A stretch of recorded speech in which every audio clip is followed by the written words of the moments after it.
अस्सलाम वालेकुम viewers, वहीदा's menu में आपको वेलकम कहती हूँ। वीवर, आज हम बना रहे हैं कोफ्ता पुलाव, जिसके लिए मैंने आधा किलो कीमा लिया है और कीमे मैंने प्याज, सब्ज़ मिर्च, सब्ज़ धनिया और मेरे पास केरी के कुछ पीस थे, वो भी मैंने डाल दिए ताकि कोफ्ते जो है हल्के से खट्टे भी होंगे। इन तमाम चीज़ों को डाल के पीस लिया। अब मैं खुश्क मसाले डाल रही हूँ, हल्दी, ज़ीरा, गरम मसाला और खुश्क धनिया, हल्की सी मिर्च भी डाली है, नमक भी डाला है और बेसन को मैंने भून के 4 चम्मच बेसन डाला है। तमाम चीज़ें डाल के अब इनको दोबारा से मिक्स करूँगी।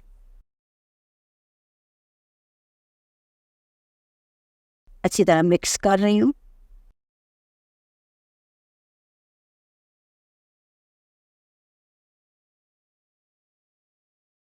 चलें, मसाले हमारे मिक्स हो गए हैं। देखते हैं क्या पोजीशन है। बेहतरीन। अच्छी तरह इसको भून के और फिर हम इसके कोफ्ते बनाएंगे। कोफ्ता बनाते वक्त हमने अपने कोफ्ते को थोड़ा टाइट रखना है, सख्त रखना है। सख्त रखेंगे तो कोफ्ता खुलता नहीं, अगर थोड़ा सा आप नरम रखेंगे तो बस दफ़ा खुल भी जाता है, वैसे खुलते नहीं हैं। पुलाव के लिए मैं जो कोफ्ते बना रही हूँ, मैं मीडियम साइज़ के बना रही हूँ, ना ज़्यादा बड़े हैं ना छोटे हैं। आपको जिस तरह पसंद है आप बनाए, इसमें कोई पाबंदी नहीं है, अपनी शौक की बात है। जितना आपको पसंद है उतना ही आप इसको बना सकते हैं। तमाम कोफ्ते आहिस्ता आहिस्ता करके मैं तैयार कर रही हूँ।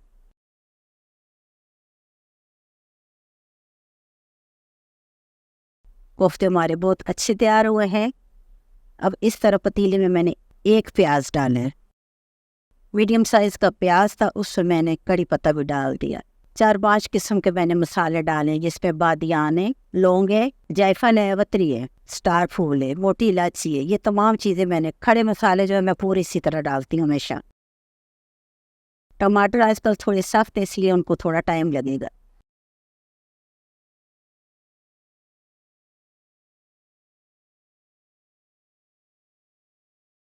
खुश्क धनिया डाल दिया, 1.5 चम्मच खुश्क धनिया डाला है। हल्की सी मिर्च डाली है, बहुत हल्की सी। साथ ही मैंने ज़ीरा डाल दिया। ये मेरे पास काला ज़ीरा है, जिसे शाही ज़ीरा भी कहते हैं। अच्छी तरह हमने अपने टमाटरों को पेस्ट की शक्ल देनी। इतना अच्छा हमने इनको भूनना है कि बिल्कुल मसाला बन जाए। व्यूअर्स, मेरे चैनल को लाइक करें, शेयर करें और मुझे बताएं कि आपको मेरी रेसिपी कैसी लगती है। मेरे तमाम व्यूअर्स का बहुत शुक्रिया जिन्होंने शुरू से अब तक मेरा साथ दिया। मैं उनकी बहुत मशकूर और ममनून हूँ। ये मैंने चिकन क्यूब्स एक डाल दिया, इसके मज़े को मज़ीद दुबाला करने के लिए। अगर आपके पास है तो डालें, नहीं है तो ज़रूरी नहीं है, लेकिन चलो अगर है तो क्यों ना हम इसको एंजॉय करें।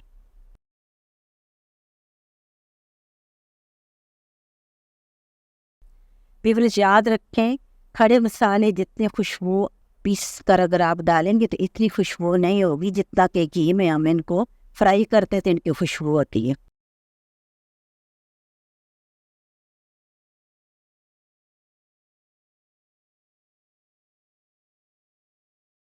टमाटर हमारे गल चुके हैं, आप देख सकते हैं कि हल्की सी ग्रेवी हमारी बन गई है।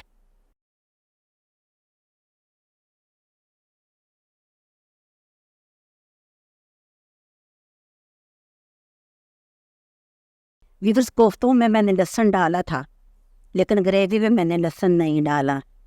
ठीक है, अब जब हम इसमें कोफ्ते रखेंगे तो बड़े प्यार से आराम से हम एक एक करके रखेंगे, ऐसे फेंकेंगे नहीं, इनकी शेप जो है ख़राब हो जाती है। और कोफ्ते डालने के बाद जल्दी इनमें चम्मच हिलाना नहीं है, इनको थोड़ा सा टाइम देना है। तकरीबन 3-1 मिनट इनको हमने वैसे ही छोड़ना है हल्की फ्लेम पे। उसके बाद हम अपने पतीले को हिलाएंगे।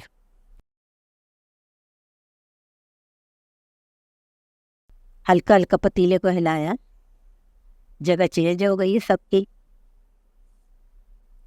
अब कुछ देर के लिए हम कोफ्तों को डाम के पकाएंगे ताकि इनका अंदर का जूस, इनका फ्लेवर सारा जो है वो बाहर निकल आए और कोफ्ते पक जाएं। ये आपने देखा, कोफ्तों की शक्ल। ये पक चुके हैं, इनका जूस निकल आया है और गल चुका है कोफ्ता हमारा। कीमा इसका बिल्कुल ज़बरदस्त गल चुका है। या हम कोफ्ते को अच्छी तरह भूनेंगे और इसको हम ज़्यादा टाइम देंगे तो हमारे कोफ्तों में खुशबू आएगी। अगर हमने इनको ज़्यादा टाइम ना दिया, ऊपर नीचे हिलाया, पानी डाला, तो कोफ्ते की स्मेल कभी भी ख़त्म नहीं होगी। और आप जब भी कोफ्ता पकाएंगे तो आप लोग कोफ्ते को बर्दाश्त नहीं कर सकेंगे। इसलिए यहाँ हम भून लें तो आप हमेशा कोफ्ते को बनाएंगे और शौक़ से खाएंगे। अब आप देखिए हम कोफ्तों को निकाल रहे हैं। कोफ्ते हमारे माशाल्लाह बिल्कुल भी नहीं टूटे, इसी तरह आखिर तक रहेंगे। और आप देखेंगे कि जब आप इनको खाएंगे तो इनकी खुशबू कितनी होगी। कोफ्ते का मज़ा तो तब भी आता है कि जब आप कोफ्ते को तोड़ें तो कोफ्ते के अंदर से आपको खुशबू आए। वो जो भीनी भीनी खुशबू है वो बहुत मज़ा करती है। कोफ्ते निकाल दिए हैं, अब मैंने पानी डाल दिया है।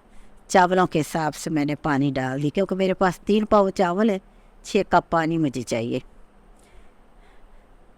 कोफ्ते और चावलों को मैंने पतीले को बड़ा रखा है, इसलिए कि चावलों को अपनी लेंथ पूरी करने का टाइम मिले, जगह मिले। क्योंकि स्पेस अच्छी होगी तो चावल हमारा लंबा होगा। इस पर मैंने गरम मसाला और खुश्क धनिया डाला है।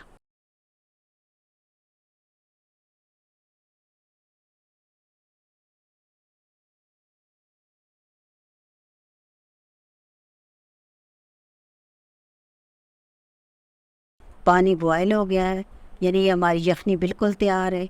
अब हम साथ साथ ये खड़े मसाले भी निकाल देंगे। इनको भी बॉयल आ गए, इनकी खुशबू जो है हमारी यखनी में आ गई है। अब इसमें मैं चावल डाल रही हूँ। मैंने आपको पहले भी बताया है कि जब भी आप पुलाव बनाएं, किसी किस्म का भी पुलाव हो, लेकिन उसके लिए आपने बासमती चावल यूज़ करना है। बासमती चावल की खुशबू जो है वो आपके पुलाव, आपकी मेहनत को आपको कैश करेगी।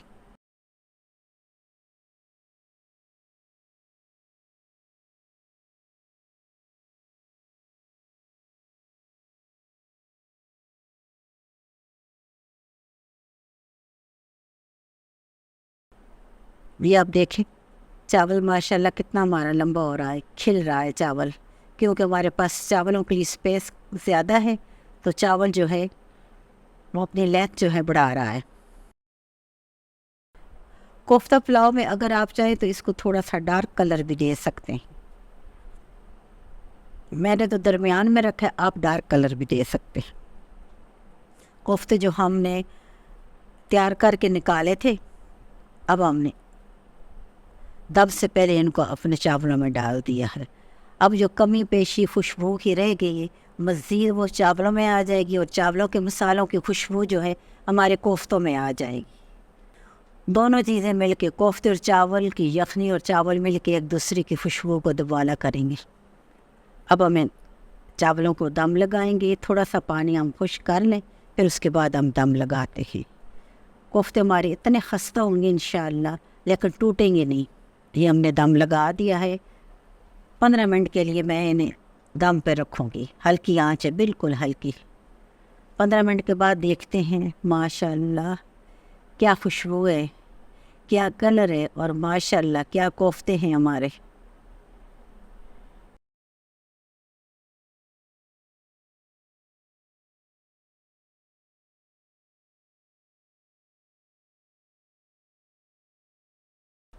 चावल भी ज़बरदस्त हैं, कलर भी अच्छे हैं, कोफ्ते भी बेहतरीन हैं।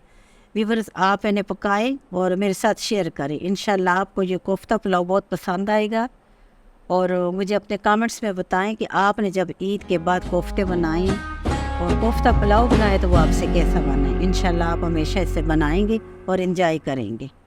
मेरी तरफ से अल्लाह हाफिज़। जहाँ रहो खुश रहो।